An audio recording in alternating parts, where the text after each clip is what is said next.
Welcome dear student. आज हम लोग मैथ्स के topic arithmetic and harmonic progression को स्टडी करने जा रहे हैं। After completing this module you will be able to recall the sequences, series and progressions. You will be able to recall arithmetic progressions and find the sum of n terms of an arithmetic progressions, and you will be able to recall the harmonic progression. In addition, you will be able to discuss the arithmetic and harmonic mean. तो इस module में हम लोग क्या देखने जा रहे हैं? ओवरऑल सीक्वेंस क्या होती है, सीरीज क्या होती है और प्रोग्रेशन से आप क्या समझते हैं, और इन जनरल प्रोग्रेशन के कितने टाइप्स होते हैं. यहाँ पे हम लोग दो टाइप्स को डिस्कस करेंगे, एक अर्थमेटिक प्रोग्रेशन को और एक हार्मोनिक प्रोग्रेशन को. नेक्स्ट में हम लोग डील करेंगे ज्योमेट्रिक प्रोग्रेशन. तो यहाँ सबसे पहले एक सीक्वेंस सीरीज में एक बेसिक डिफरेंस क्या है और प्रोग्रेशन को किस तरह से हम लोग रिलेट करते हैं एक सीक्वेंस और सीरीज के टर्म में.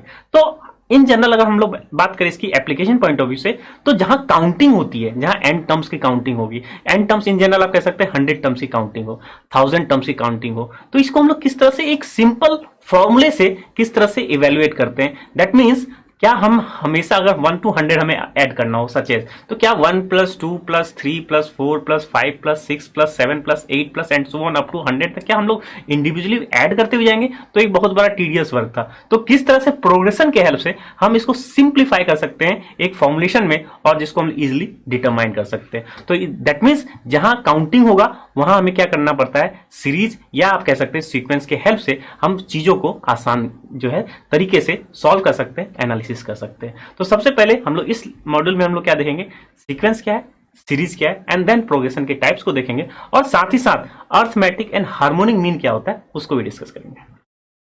तो सबसे पहले सीक्वेंस क्या है, तो इसको अगर थोड़ा सा डेली लाइफ के प्रॉब्लम से अकॉर्डिंगली हम लोग डील करें, तो इसको एक एग्जाम्पल से और समझने की कोशिश करें. तो सीक्वेंस सपोज हमारे पास,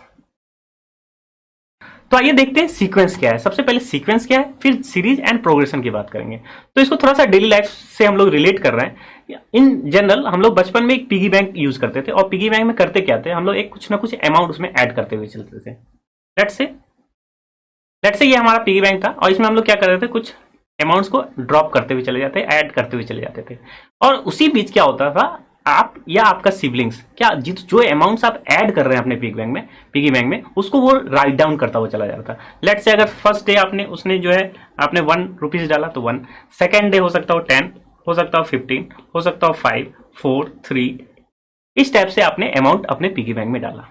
और ये जो नोटेशन है, या आप जो कह रहे हैं कि इसको जो है आपने रीड आउट किया या आप इसको राइट डाउन किए, ये जो राइट डाउन किए आपने क्या राइट डाउन किया, आपने डेज वाइज राइट डाउन किया. किसको डेज वाइज राइट डाउन किया, आपके अमाउंट को जो आपने अपने पिगी बैंक में डाला.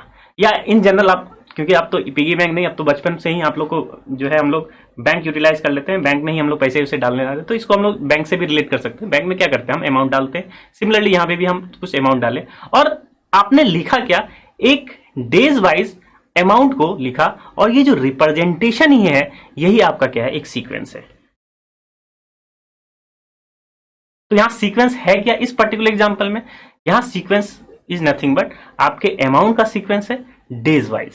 तो यानी कि डेज वाइज, यानी कि आप अगर ये लिस्टिंग की, आपने क्या किया, एक लिस्ट किया, लिस्टिंग किया किसका, अमाउंट का लिस्टिंग किया, अमाउंट की लिस्टिंग की, डेज लिस्टिंग की. तो इसमें हुआ क्या, आप ये जान सकते हैं जो अगर लिस्टिंग कर चुके हैं, तो आपने फर्स्ट डे क्या अमाउंट ऐड किया था. लेट से अगर 1 जनवरी से आपने स्टार्ट किया था, 1 जनवरी में आपने क्या अमाउंट ऐड किया था, ये आपको पता चल जाएगा. इवन 31 जनवरी को आपने क्या अमाउंट ऐड किया था, या किया भी था या नहीं किया था. अगर नहीं किया होगा आपने क्या होगा, 0 लिखा होगा.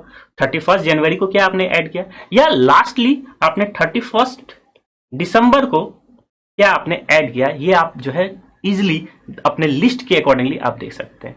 तो यहां जो हम ये बता रहे हैं कि आपने फर्स्ट डे का अमाउंट, सेकेंड डे का अमाउंट, 10th डे का अमाउंट, 365th डे का अमाउंट, आप इजिली इसी लिस्टिंग के अकॉर्डिंगली आप क्या कर सकते हैं, आइडेंटिफाई कर सकते हैं, और आप डायरेक्टली आप क्या कर सकते हैं, राइट डाउन कर सकते हैं. तो सीक्वेंस जो यूजुअल मीनिंग होता है इंग्लिश के डेफिनेशन में, वही यहाँ पे भी क्या है, वही सीक्वेंस है. आपने डेज वाइज एक अमाउंट को लिखा, वही क्या है, सीक्वेंस. नाउ अब आप ये समझ सकते हैं कि यही अमाउंट है, क्या ये सीक्वेंस है. अब आप प्रॉब्लम के अकॉर्डिंगली चले, क्या ये सीक्वेंस हो सकती है. तो अगेन आप हर अपने पिगी बैंक में पर डे 1 रुपीज डाल रहे हैं, तो ये दैट मीन्स ये भी सीक्वेंस है.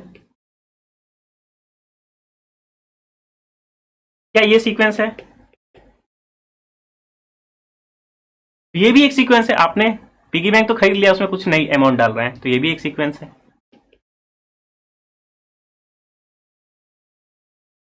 सो लिस्टिंग करना किसी ऑब्जेक्ट का, अब हम इन जनरल अगर मैथमेटिक्स टर्म में जाए, लिस्टिंग करना किसी ऑब्जेक्ट का, उसी को हम लोग क्या कहते हैं, सीक्वेंस कहते हैं। सो दैट मीन्स एक सीक्वेंस में मैथमेटिक्स टर्म की बात करें,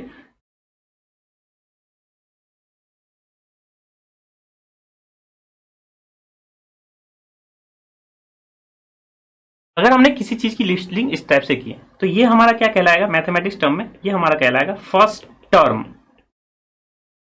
ये टर्म क्या हो सकता है, चेंज हो सकता है। अगर अमाउंट डाले तो फर्स्ट डे का अमाउंट, इसको हम लोग क्या लिख लेंगे, second term of the sequence.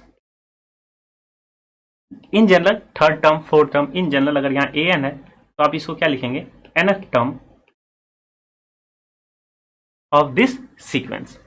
अब अगर हम सीक्वेंस को किसी एक पर्टिकुलर अमाउंट के अकॉर्डिंगली हम क्या करने जा रहे हैं, ऐड करने जा रहे हैं, या आपके पास एक सीक्वेंस ऐसा हो जिसमें आप डिटरमाइन कर पा रहे हो कि फिफ्थ डे अगर इसी सीक्वेंस से आप डालेंगे तो आप ये डालेंगे, सच एज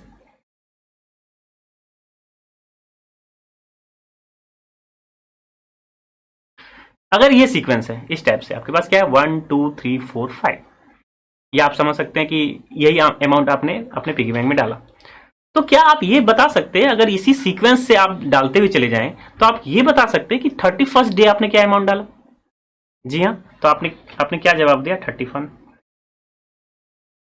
यह आपसे पूछ सकता है, आप इसी सीक्वेंस के अकॉर्डिंगली ये देख सकते हैं कि क्या 300th डे आपने क्या अमाउंट डाला होगा, तो आप क्या क्या बताएंगे, 300। दैट मीन्स इसकी इंपॉर्टेंस देखिए, अगर आपको एक पैटर्न पता चल रहा है कि हम इसी पैटर्न से जाएंगे, तो आप कोई भी टर्म्स हो, कोई भी नंबर्स या कोई भी अमाउंट हो, किसी भी डेज के अकॉर्डिंगली आप तुरंत जवाब दे रहे हैं। सो दैट मीन्स कोई ना कोई ऐसा क्राइटेरिया है इस पर्टिकुलर सीक्वेंस में जिससे आप आइडेंटिफाई कर ले रहे हैं कि 10th डे हम 10 रुपीज डालेंगे, 20th डे हम 20 रुपीज डालेंगे, 30th डे 30 रुपीज डालेंगे। सो क्या एक क्राइटेरिया है इसमें, क्या आपने सोचा, तो आपके पास ये दिख रहा होगा कि आपने अगर फर्स्ट डे 1 डाला तो आप अपने अमाउंट में 1 का इंक्रीमेंट कर रहे हैं, यही तो कर रहे होंगे। इसमें भी क्या कर रहे हैं, 1 का इंक्रीमेंट, इसमें भी क्या कर रहे हैं, 1 का इंक्रीमेंट, इसमें भी क्या कर रहे हैं, 1 का इंक्रीमेंट कर रहे हैं। तो एक कांस्टेंट का आपने क्या किया, इंक्रीमेंट करते हुए चले जा रहे हैं। या इन जनरल, तो एक तो ये वे है हमारे पास एक सीक्वेंस को आइडेंटिफाई करने का।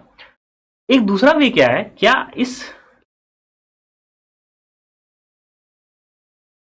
पर्टिकुलर सीक्वेंस का, आपसे ये पूछे क्या इसका nth टर्म बता सकते हैं आप।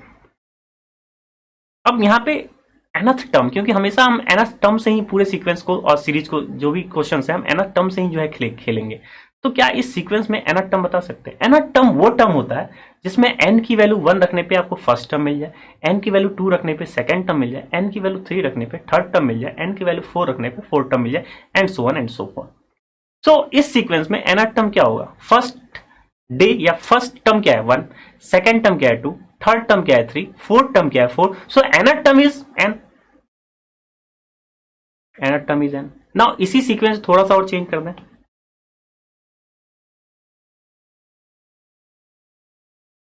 अब आपके पास ऐसा ऐसा सीक्वेंस है। अब इसमें क्या हुआ, फर्स्ट टर्म क्या है 2, second term 4, third term 6, fourth term 8, fifth term 10, तो nth टर्म 2n। क्यों, n की वैल्यू 1 रखें, क्या आपको फर्स्ट टर्म मिलेगा, मिलेगा। n की वैल्यू 2 रखेंगे, क्या सेकंड टर्म मिलेगा। n की वैल्यू 3 रखेंगे, क्या थर्ड टर्म मिलेगा।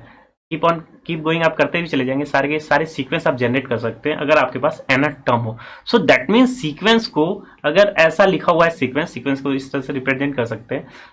तो इस सीक्वेंस का मीनिंग क्या है कि n इक्वल्स टू 1 रखने पे आपको फर्स्ट टर्म मिल जाएगा, n इक्वल्स टू 2 रखने पे सेकंड टर्म। दैट मीन्स ये सीक्वेंस इज नथिंग बट आप इस एक्सप्रेशन को ही देख रहे हैं, यानी ये रिप्रेजेंट करे या ये रिप्रेजेंट करे, एक ही बात है। कब, जब आप किसी सीक्वेंस के nth टर्म को लिख पा रहे हो। अब क्योंकि सीक्वेंस एंड सीरीज एक ऑब्जर्वेशन बेस है, ये पूरा सीक्वेंस एंड सीरीज जो है आपके ऑब्जर्वेशन, क्या आप ऑब्जर्व करते हैं उसी के अकॉर्डिंगली ये पूरा जो है चैप्टर है। अब थोड़ा सा ऑब्जर्वेशन कीजिए, first sequence and second sequence को थोड़ा क्लब करें। यहां पे 1 था, यहां 2 हो गया, यहां 2 था, यहां 4 हो गया, यहां 3 था, यहां 6 हो गया, क्या हुआ, मल्टीप्लाई बाय 2। 4 था, 8 था, 5 था, 10 था। तो इसका अगर nth टर्म है तो इसका क्या हो जाएगा, मल्टीप्लाई बाय 2 हो जाएगा, 2n हो जाएगा। सिमिलरली अगर यहाँ पे आपके पास सीक्वेंस हो जाए 1 3 5 7 एंड सो ऑन, इसका nth टर्म क्या होगा? nth टर्म वो टर्म जिसमें n की वैल्यू 1 रखने पे 1 मिले, n की वैल्यू 2 रखने पे 3 मिले, n की वैल्यू जो है 3 रखने पे क्या मिले, 5 मिले, n की वैल्यू 4 रखने पे 7 मिले। आई होप आप ये समझ पा रहे होंगे कि nth टर्म की वैल्यू से आप पूरी की पूरी सीक्वेंस को क्या कर सकते हैं, जनरेट कर सकते हैं। आप इस वे से यहां सोच सकते हैं, या थोड़ा सा और ऑब्जर्वेशन देखें, सेकेंड सीरीज को में हुआ क्या, सेकेंड सीरीज और थर्ड सीरीज को देख, या आप second sequence and third sequence को देखें। 2 से क्या हुआ 1, 4 से क्या हुआ 3, 6 से क्या हुआ 5, 8 से क्या हुआ 7, 10 की जगह क्या है 9, तो 2n की जगह क्या हो जाएगा, क्या हुआ है, एक सब्ट्रैक्ट हुआ है, तो दैट मीन्स 2n माइनस 1 रहा होगा। ये आपका nth टर्म हो गया। तो क्या हम हमेशा इसी पैटर्न के अकॉर्डिंगली nth टर्म निकालते हैं? नहीं, या तो हमें सिंप्लीफाई यहां दिख रहा है कि हाँ इस टाइप के टर्म को हम लोग सिंपली दिख रहा है कि हम nth टर्म निकाल लेंगे, या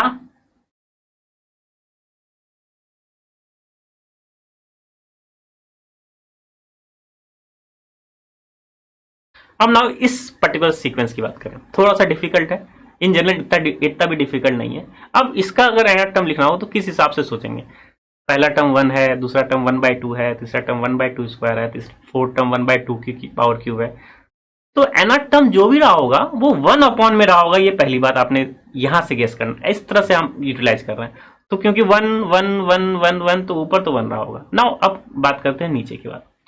इसको हम लोग क्या लिख सकते हैं, इसको क्या 2 की पावर 0 लिख सकते हैं, 2 की पावर 0 1, तो 2 की पावर 0, 2 की पावर 1, 2 की पावर 2, 2 की पावर क्यूब। अब थोड़ा सा पैटर्न वाइज देखें, फोर्थ टर्म में 2 की पावर क्यूब है, थर्ड टर्म में 2 की पावर स्क्वायर है, तो यहां जो भी रहा होगा वो तो 1/2 रहा होगा, बस पावर आप n के फॉर्म में लिख लेंगे तो आपके पास जो है nth टर्म हो जाएगा।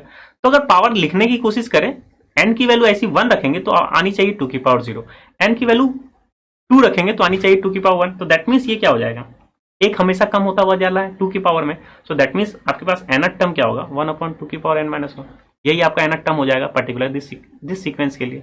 सो एक तो ये वे है सीक्वेंस को रिप्रेजेंट करने का जिसका आप nth टर्म निकाल सकते हैं। तो बहुत सारे ऐसे भी सीक्वेंस है जिसका nth टर्म निकालना थोड़ा सा टीडियस वर्क हो जाता है। अब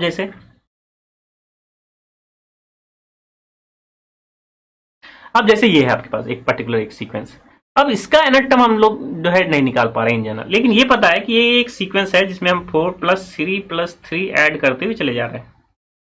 नो, इस टाइप के सीक्वेंस को किस तरह से हम nth टर्म लिख लें, क्योंकि अगर nth टर्म पता चल जाएगा तो इसके जितने भी सम आप करेंगे वो सब सारे के सारे सम की वैल्यू हम निकाल सकते हैं। सो स्टूडेंट, ये पूरा यहां तक बताने का क्या मोटिव था आपका, ये जो nth टर्म है इसी पे ही पूरा चैप्टर है। nth टर्म किस तरह से इवेलुएट करते हैं, बाय ऑब्जर्वेशन, ये आपको समझ में आ गया होगा। कहां प्रॉब्लम हो रहा है अब आपको ये भी समझ में आ रहा होगा कि ये तो पता है कि कुछ ना कुछ ये सीरीज जो सीक्वेंस है कुछ ना किसी एक ऑर्डर से किसी ना किसी एक ऑर्डर से ये सीक्वेंस आगे मूव करता हुआ चला जा रहा है। तो अगर यही सीक्वेंस में अगर ये पूछ ले कि इसका 20th टर्म क्या होगा, आप तभी बता सकते हैं इस टाइप के क्वेश्चन को जब आप क्या लिख सकते हैं, इसके nth टर्म को लिख सकते हैं कि n की वैल्यू आप 20 रखेंगे, आपका 20th टर्म मिल जाएगा। सो स्टूडेंट, सीक्वेंस के लिए हम nth टर्म लिखते हैं, या आप कह सकते हैं एक सीक्वेंस को जनरेट कर सकते हैं अगर आपके पास nth टर्म हो। नाउ अब यहां से सीक्वेंस को थोड़ा मैथमेटिकली किस तरह से डिफाइन कर सकते हैं।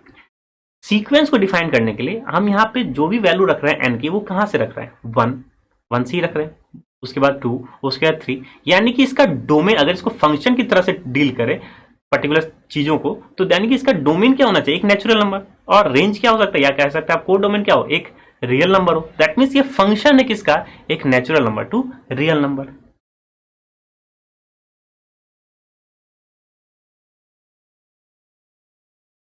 तो सीक्वेंस का बेसिक डेफिनेशन क्या है, sequence is just a function from natural number to a real number. क्यों नेचुरल नंबर, क्योंकि आप यहां पे लिखते हैं क्या है, एफ ऑफ एन की वैल्यू अगर क्या हो जाए, एन हो जाए, तो एन की वैल्यू 1 2 3 सारे के सारे सीक्वेंस आप क्या कर सकते हैं, जनरेट कर सकते हैं। सो दैट मीन्स सीक्वेंस को हम मैथमेटिकली एक फंक्शन के फॉर्म में भी आप देख सकते हैं। तो sequence is nothing but as a function of F from एक natural number to a real number. In case कभी रियल नंबर भी हो सकता है, कभी सीक्वेंस आपका कॉम्प्लेक्स नंबर भी हो सकता है, लेकिन इन जनरल हम लोग जो है कोडोमेन और की बात करें तो आर ही हम लोग जनरली लेके चलते हैं।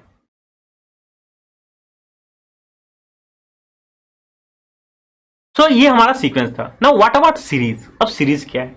तो एक सीक्वेंस से हम लोग सीरीज में कन्वर्ट कर लेते हैं, क्या करके, जो कॉमा के साइन को रिप्लेस कर देते हैं अगर एडिशन के साइन से, तो वो सीक्वेंस आपका किस में कन्वर्ट हो जाता है? एक सिंपल एक सीरीज में कन्वर्ट हो जाता है। लेट्स से ये आपका क्या है? एक सीक्वेंस है। ये आपका क्या है? एक सीक्वेंस है। नाउ इस सीक्वेंस से अगर हमें सीरीज में कन्वर्ट करना हो तो क्या लिखेंगे हम इसको?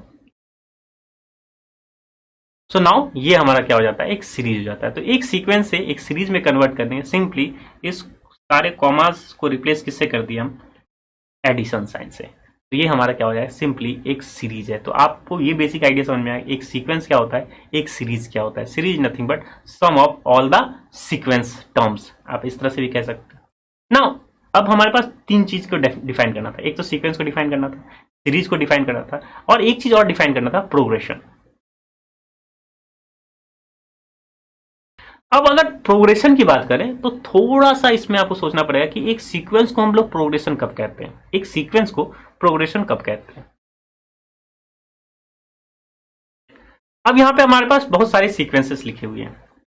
अगर हम लोग यहां से बात करें इस पर्टिकुलर सीक्वेंस से, तो यहां पे एक आपको जो है टू किस तरह से जनरेट हुआ ये आपको पता चल रहा है कि फर्स्ट अमाउंट में अगर वन हम लोग ऐड करते हुए चले जाए तो ये टू मिल रहा होगा, टू में वन ऐड करेंगे तो थ्री मिल जा रहा होगा, थ्री में वन ऐड करेंगे तो फोर मिल जाएगा। इन जनरल इसका एनथ टर्म क्या हो जाएगा? एन हो जाएगा। सो अगर एक सीक्वेंस में एक डेफिनिट ऑर्डर है, एक क्या है? एक डेफिनिट ऑर्डर है, या आप कह सकते हैं एक डेफिनिट रूल के अकॉर्डिंगली वो सीरीज जो सीक्वेंस है वो आगे की तरफ प्रोसीड करता हुआ चला जाता है, उसी को हम लोग कहते हैं एक प्रोग्रेशन। तो क्या यहाँ पे अगर लिस्टिंग की जाए तो क्या आप बता सकते हैं कि कौन कौन से प्रोग्रेशन है, कौन कौन सा सीक्वेंस है? जस्ट तो ये भी एक प्रोग्रेशन है। क्यों? क्योंकि क्या वन में थ्री ऐड करेंगे फोर मिलेगा, फोर में थ्री ऐड कर रहे हैं सेवन मिलेगा, सेवन में थ्री ऐड कर रहे हैं टेन मिलेगा। एक कांस्टेंट टर्म का एडिशन हो रहा है, यानी कि आपसे ये पूछा जाए तो यहाँ बता सकते हैं यहाँ पे क्या होगा, यहाँ क्या होगा? 13 होगा। इस टाइप से ये सीक्वेंस जो है चलता हुआ चला जाएगा। सो दैट मीन्स इसमें भी एक डेफिनिट ऑर्डर है, डेफिनिट रूल है, तो इसको भी हम लोग इसमें कैटेगरी में डालेंगे प्रोग्रेशन में। फर्स्ट भी प्रोग्रेशन, सेकंड में, अब क्या थर्ड भी प्रोग्रेशन है, क्योंकि टू में टू ऐड करते हुए चले जाएंगे प्रोग्रेशन। तो या तो ऐड करते हुए चले जा रहे हो। अब नेक्स्ट सीक्वेंस को देखें, ये भी प्रोग्रेशन है। क्यों? क्योंकि इसमें क्या हो जा रहा है? आपने मल्टीप्लाई कर रहे हैं 1/2 से, तो 1/2 मिल जा रहा है। फर्दर 1/2 से मल्टीप्लाई करेंगे तो 1/2 स्क्वायर मिलेगा, फर्दर 1/2 से मल्टीप्लाई करेंगे तो आपको 1/2 का पावर क्यूब मिल जाएगा। तो इसमें भी एक डेफिनिट ऑर्डर है। तो या तो डेफिनिट ऑर्डर एडिशन में हो सकता है, या डेफिनिट ऑर्डर क्या हो सकता है? मल्टीप्लीकेशन में हो सकता है। तो अगर ऑर्डर जो है किसी सीक्वेंस में आप पता कर पा रहे होंगे तो वो सीक्वेंस क्या कहलाता है? आपका सिंपली एक प्रोग्रेशन कहलाता है। तो I hope student sequence, series and progression में आपको क्लियर हो, समझ में आ गया हो। और नाउ जो फर्स्ट एग्जांपल आपको यहाँ दिख रहा होगा ये सिंपली एक सीरीज है, ना कि प्रोग्रेशन। किसमें? इस पर्टिकुलर सीरीज सीक्वेंस में आपके पास कोई एक डेफिनिट ऑर्डर, डेफिनिट रूल नहीं है जिससे आप नेक्स्ट टर्म पता कर पाए। तो यानी कि नेक्स्ट टर्म पता करना अगर पता चल पाता है तो उसको हम लोग किस कैटेगरी में रखते हैं? सीक्वेंस के प्रोग्रेशन के कैटेगरी में रखते हैं। तो दैट मीन्स एक सीक्वेंस को अगर हम यहाँ लिखें तो प्रोग्रेशन क्या है? इसके अंदर है। तो जिस सीक्वेंस में एक डेफिनिट रूल होगा उसको हम लोग किस कैटेगरी में डालेंगे? प्रोग्रेशन के कैटेगरी में डालेंगे। और ओवरऑल हम एक लिस्टिंग अगर होगी तो उसको हम लोग किस कैटेगरी में डालेंगे? सीक्वेंस के कैटेगरी में डालेंगे। तो इन जनरल अगर हम प्रोग्रेशन की बात यहाँ कर ही रहे हैं तो प्रोग्रेशन की कितने टाइप्स है यहाँ पे आपको दिख रहा है। या तो ऐड होता हुआ चला जाएगा, ऐड ये +1 हो रहा है, हो सकता हो -1 भी हो सकता हो, तब भी तो वो एक प्रोग्रेशन है। जैसे 1 में -1 करें तो 0, 0 में -1 करेंगे -1, -2, -3। तो अगर मतलब जो कांस्टेंट वैल्यू हो, या हो सकता है पॉजिटिव वैल्यू हो सकता हो क्या हो? एक नेगेटिव वैल्यू हो, तो भी वो क्या है? एक प्रोग्रेशन में होगा। नाउ प्रोग्रेशन की अगर टाइप्स की बात करें तो या तो सम होता हुआ चला जा रहा है, या क्या होता जा रहा है? प्रोडक्ट होता हुआ चला जा रहा है। इसी के बेस से हम प्रोग्रेशन को डिफाइन करते हैं। एक को कहते हैं हम अर्थमेटिक प्रोग्रेशन और दूसरे को कहते हैं हम ज्योमेट्रिक प्रोग्रेशन।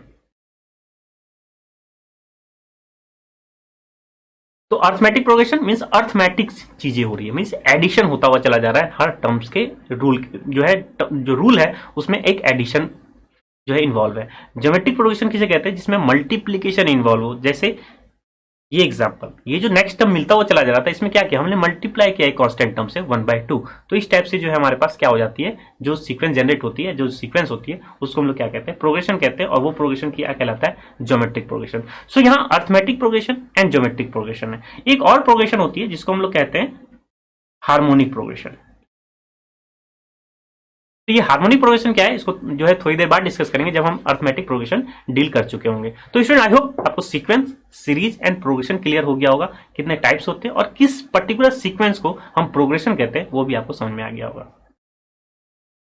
सो स्टूडेंट हम लोग ने क्या अचीव कर लिया, हम लोग ने ये देखा कि एक सीक्वेंस क्या होता है, सीरीज किस तरह से एक सीक्वेंस से जनरेट करते हैं, और साथ ही साथ प्रोग्रेशन क्या होता है। तो जिस सीक्वेंस में एक डेफिनेट रूल है उसको हम लोग क्या कहते हैं, प्रोग्रेशन कहते हैं। और सीक्वेंस क्या है, अगर आपने किसी ऑब्जेक्ट की लिस्टिंग कर दी तो उसको हम लोग क्या कहते हैं, सीक्वेंस कहते हैं। और वही लिस्टिंग को अगर सम में ब्रेक कर दिया, आपने सम में कन्वर्ट कर दिया, तो वो सीरीज किस में कन्वर्ट हो जाती है, एक सीरीज में कन्वर्ट हो जाती है।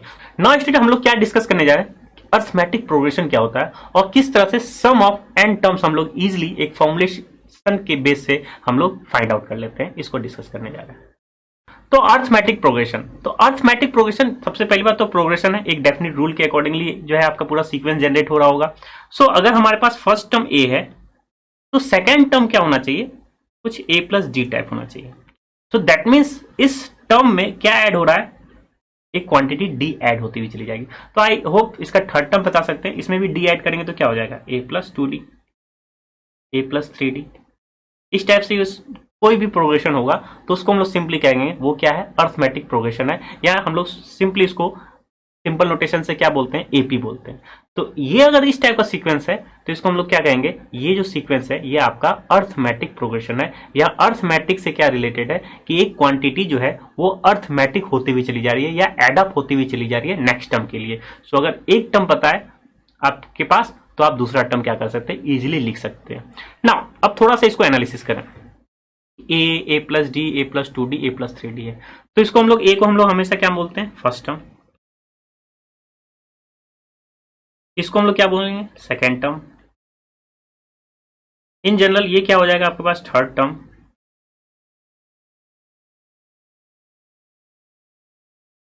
And so on and so forth. Now अगर यहां से अगर आपके पास प्रोग्रेशन है तो एक डेफिनेट रूल है, तो जब डेफिनेट रूल है तो क्या इसका nth टर्म आप बता सकते हैं, क्या इसका nth टर्म बता सकते हैं। nth टर्म वो टर्म होती है जिसमें n इक्वल टू 1 रखेंगे, क्या मिले first term, n equal to 2 मिले सेकंड टर्म। तो ऑब्जर्वेशन पूरा ऑब्जर्वेशन कर सकते हैं, ऑब्जर्वेशन बेस पे पूरा पूरा चैप्टर है। तो फर्स्ट टर्म क्या है, ए को क्या लिख सकते हैं, ए प्लस 0d। सेकंड टर्म क्या है, ए प्लस डी, डी किससे मल्टीप्लाई, 1 से। सेकंड टर्म में डी 1 से मल्टीप्लाई, थर्ड टर्म में डी किससे मल्टीप्लाई, 2, फोर्थ टर्म में डी किससे मल्टीप्लाई, 3, यानी एक एक कम होता हुआ चला जा रहा है। तो nth टर्म ऑफ कोर्स क्या होगा, a plus n minus 1 into d, यही होगा nth टर्म। तो nth टर्म को हम लोग यूजली किससे रिप्रेजेंट करते हैं, tn से रिप्रेजेंट करते हैं। तो t1 first term, t2 second term, t3 third term. तो tn की वैल्यू हमारे पास क्या हो गई, a plus n minus 1 into d. Where जो स्मॉल डी है इसको हम लोग क्या लिखते हैं, इसको हम लोग कहते हैं कॉमन डिफरेंस। इसको हम लोग क्या बोलते हैं, common difference. Common difference means कि अगर आप ये टर्म और ये टर्म को अगर आपने क्या किया, सब्ट्रैक्ट किया, t2 माइनस t1, तो t2 की वैल्यू क्या है, a प्लस डी, t1 की वैल्यू है, ये क्या आई, क्या डी आई। सिमिलरली अगर आपने t3 माइनस t2 करे तो क्या आएगा, a plus 2d minus a plus D, again D आएगा। So that means previous term अगर सब्ट्रैक्ट कर रहे हैं जो है नेक्स्ट टर्म से, तो उसकी जो डिफरेंस है वो क्या है, एक कांस्टेंट वैल्यू है, एक क्या है, एक कांस्टेंट वैल्यू है, इसलिए इसको कहते हैं कॉमन डिफरेंस। तो इन जनरल तो कोई एपी में होगा उसके लिए क्या होना चाहिए कि कॉमन डिफरेंस सबका क्या होना चाहिए, सेम होना चाहिए। तो आइए एक एग्जांपल से दिखते हैं हम लोग। सपोज एक छोटा सा एग्जांपल लिया हम लोगों ने, क्या है सीक्वेंस आपका 1 4 7 10। तो सबसे पहली बात क्या ये प्रोग्रेशन है, तो प्रोग्रेशन के लिए एक डेफिनेट रूल है, डेफिनेट रूल होना चाहिए। तो क्या 1 से plus 3 4, 4 plus 3 7, 7 plus 3 10।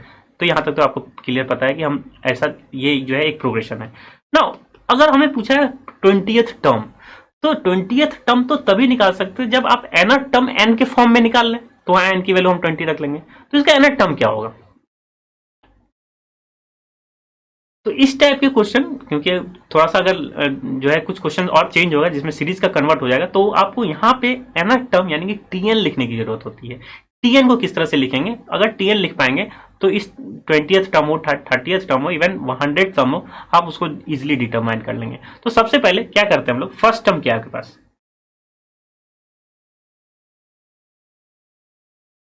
First term ए 1 है, जिसको हम लोग रिफर किससे करते हैं? ए से रेफर करते हैं। सेकेंड टर्म क्या है? 4।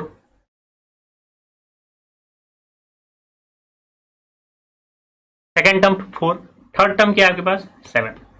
नाउ इसका पहले सबसे पहले कॉमन डिफरेंस निकालें, डी की वैल्यू निकालने के लिए क्या करेंगे? T2 minus T1। और एक बार चेक जरूर कर ले कि क्या T3 माइनस T2 भी सेम है या नहीं है, क्योंकि हो सकता हो आप फास्ट में रहेंगे तो हो सकता है केवल यहां देखेंगे अच्छा ये 3 है, यहाँ अगर मेंशन नहीं, यहाँ कुछ और हो जाएगा तो दैट मीन्स वो एपी नहीं रहेगा। इसलिए एक बार जरूर चेक कर ले कि कॉमन डिफरेंस जो है 2-3 टर्म्स तक क्या सेम है या नहीं है। तो T2 माइनस T1 करेंगे तो क्या मिलेगा? 4 माइनस 1, यहाँ भी 3 मिलेगा। T3 माइनस T2 करेंगे तो क्या होगा? 7 माइनस 4, यहाँ भी 3 मिलेगा। यानी कि कॉमन डिफरेंस की वैल्यू क्या है? फिक्स है, और वो क्या वैल्यू है? 3। तो ए की वैल्यू पता है, फर्स्ट टर्म पता है, कॉमन डिफरेंस पता है। नाउ एपी का जनरल टर्म या nth टर्म हम लोग क्या लिखते हैं? Tn। वो क्या होता है? a plus n minus 1 into D. अभी हम लोगों ने देखा है यही होता है। यहां से ए यानी कि हम लोग किससे रिफर कर रहे हैं? फर्स्ट टर्म से। डी कॉमन डिफरेंस की वैल्यू निकाल चुके हैं, तो यानी कि टीएन की वैल्यू क्या हो गई? तो ये हमारा सिंपली एक टीएन निकल आया। अब यहाँ टीएन थोड़ा चेक भी कर सकते हैं कि क्या n इक्वल टू 1 रखेंगे, क्या आपके पास फर्स्ट टर्म दैट मीन्स 1 मिलेगा कि नहीं मिलेगा? तो n इक्वल टू 1 रखें, 3 माइनस 2 1, ये मिल गया 1। n इक्वल टू 2 रखेंगे तो 3 into 2 that means 6 minus 2 that means 4।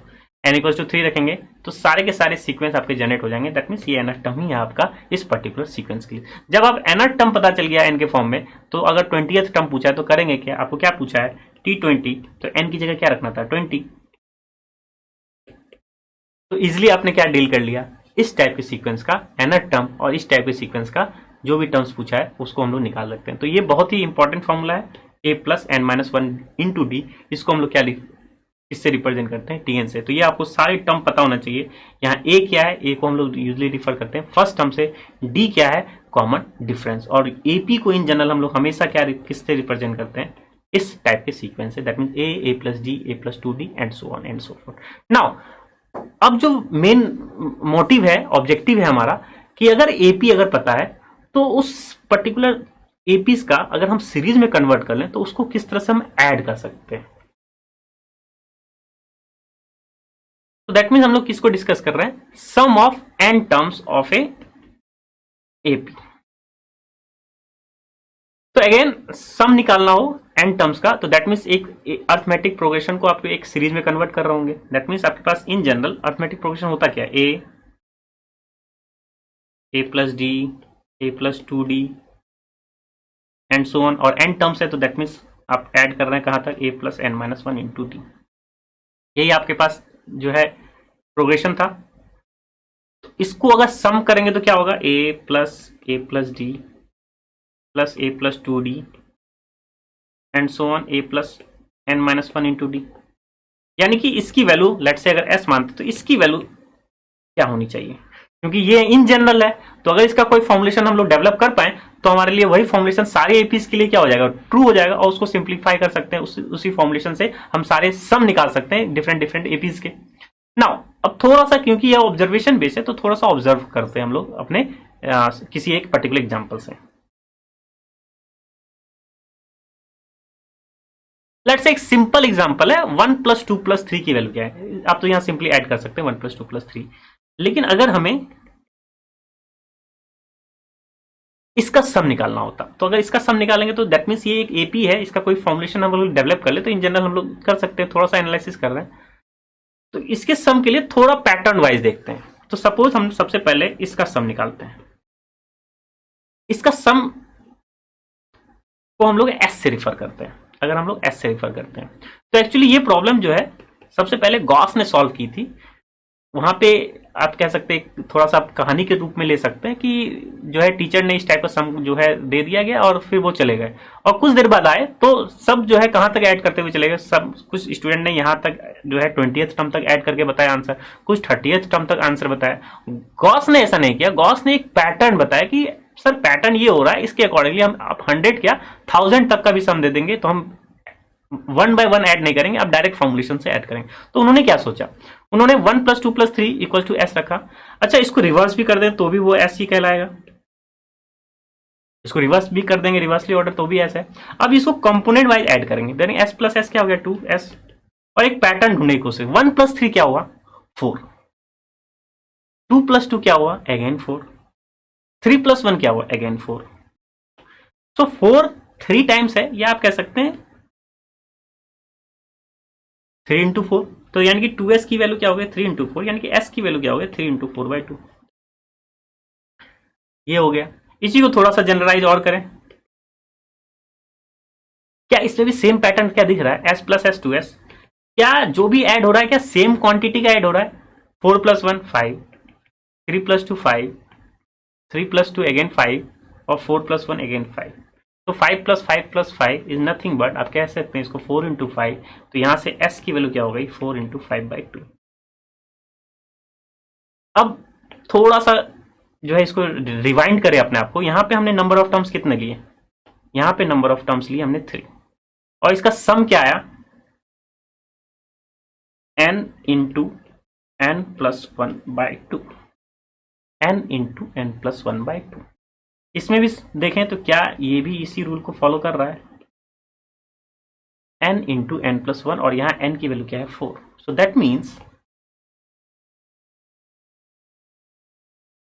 That means एक रूल जो है बनने लग गया कि अगर n की वैल्यू 3 है तो आंसर अभी भी n × n + 1/2 है, n की वैल्यू 4 है तो भी आंसर n × n + 1/2 है।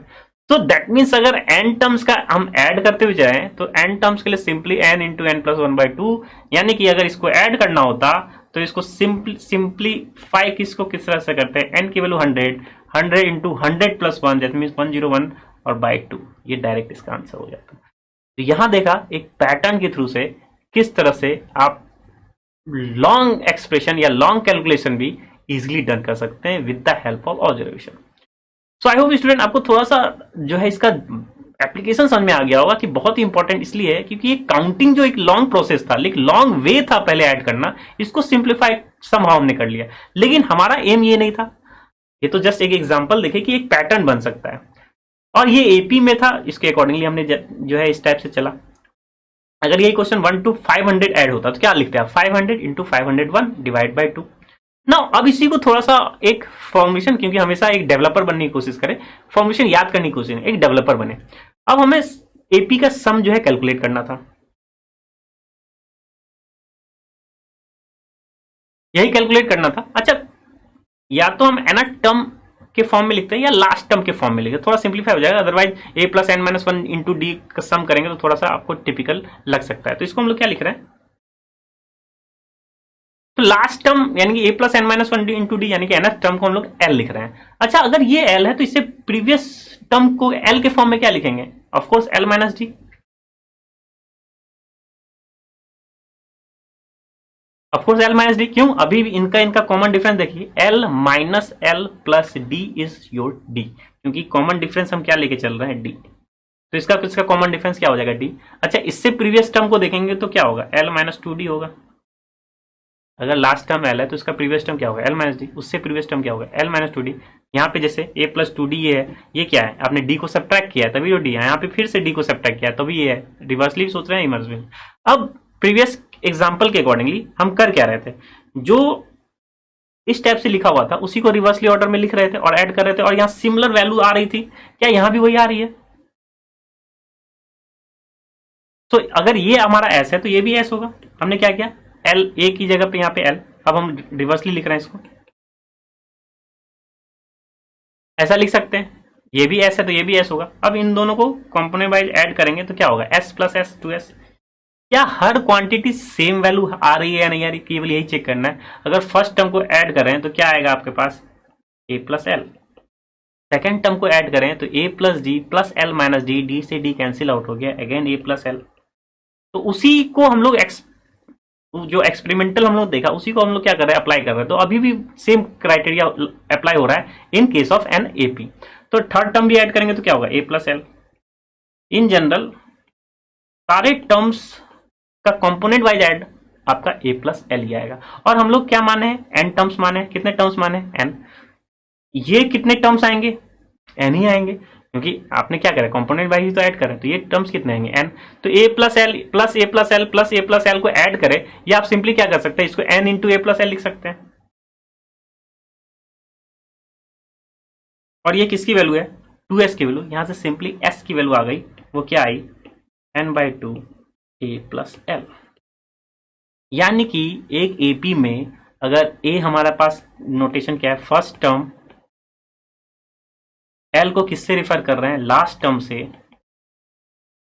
तो हम क्या करें, सिंपली सम करने के लिए first term and last term को ऐड कर ले और जितने नंबर ऑफ टर्म्स हैं उसमें उससे मल्टीप्लाई करें और डिवाइड बाय 2 कर दें, तो हमारे पास s निकल आएगा, उस पर्टिकुलर एपी का सम निकल आएगा। लेकिन हो सकता हो कभी कभी इस एपी में लास्ट टर्म नहीं पता हो, आपको 2-3 टर्म ही पता हो और पूछा जाए कि 20th टर्म तक आपके पास क्या वैल्यू होगा, तो इस l को हम लोग n के टर्म में लिखने की कोशिश करेंगे। तो l को हम लोग लास्ट टर्म को लिखते क्या है, a plus n minus 1 d, यानी यही तो लास्ट टाइम हम लोग रेफर किए थे।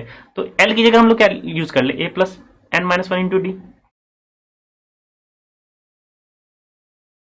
तो दूसरा फॉर्मुलेशन आ गया हमारे पास एपी का। इसमें जब क्या पता हो, आपके पास n नंबर ऑफ टर्म्स पता हो, फर्स्ट टर्म पता हो और क्या हो, कॉमन डिफरेंस पता हो, तो आप हमेशा ये फॉर्मुलेशन को यूटिलाइज करेंगे। और ये फॉर्मुलेशन कब यूटिलाइज करेंगे, जब लास्ट टर्म पता हो, फर्स्ट टर्म पता हो और नंबर ऑफ टर्म्स पता हो। सो स्टूडेंट, आई होप आपको बेसिक फॉर्मुलेशन को किस तरह से डेवलप करते हैं वो भी आपको एक एपी का पता चल गया होगा। सिंपली एपी का फॉर्मुलेशन क्या होता है वो भी आपको पता चल गया होगा ना। अगर हम एग्जांपल देखें किस तरह से हम लोग सम निकालते हैं यूजिंग दोस फॉर्मूला, उसको हम लोग जो है एनालिसिस करते हैं और ऑब्जर्व करते हैं।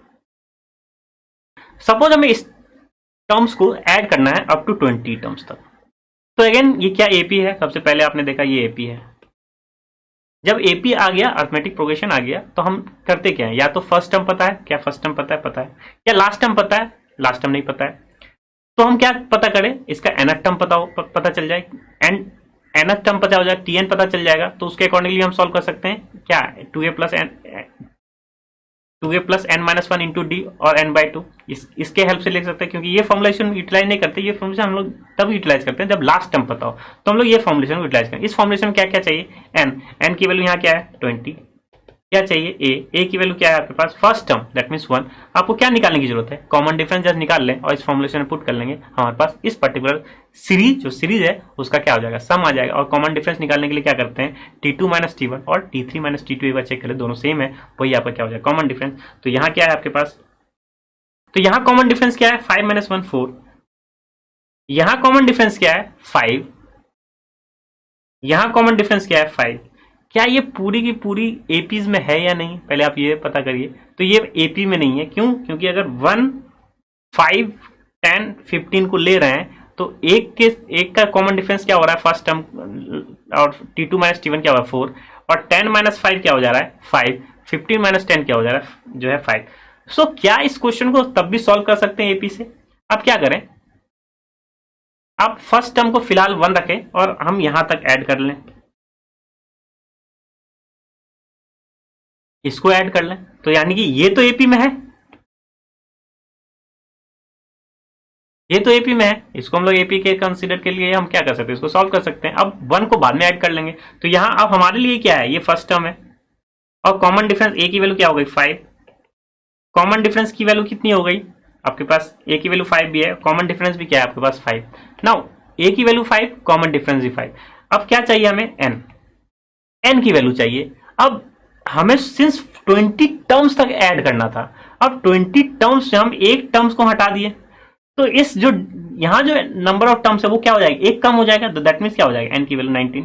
यानी कि इस टाइप के टर्म्स को हम लोग ए डी और एन ये यूटिलाइज करें, तो यहाँ एपी का फॉर्मुलेशन लगाएंगे, इसको सिंप्लीफाई कर सकते हैं हम लोग। तो हमारे पास वैल्यू क्या हो जाएगी 1 plus, so n/2 that means 19/2, 2a तो 2 इंटू 5 प्लस n-1 यानी कि 19 माइनस 1 और इंटू डी दैट मीन्स 5।